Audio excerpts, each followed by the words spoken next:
ہمارے معاشرے میں ایک عورت کا اکیلے رہنا اور اپنے بچوں کو اچھی تعلیم دینا بہت مشکل ہے، لیکن امی نے یہ سفر بہت بہادری سے طے کیا ہے and she is actually the super star. کچھ سالوں بعد میری ہیلتھ خراب ہونا شروع ہو گئی اور میں نے اسکول چھوڑنے کا فیصلہ کیا،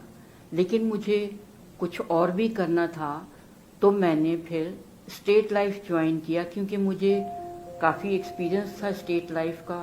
اور میں سیٹسفائیڈ بھی تھی، تو میں نے ان کے لیے کام کرنا شروع کیا اور پالیسیز بیچنی شروع کی۔ ایٹ لیسٹ میں نے کوئی 50 کے قریب پالیسیز بیچیں۔ اس طرح میرے زندگی کے ہر مرحلے میں اسٹیٹ لائف نے ساتھ دیا اور اللہ تعالیٰ نے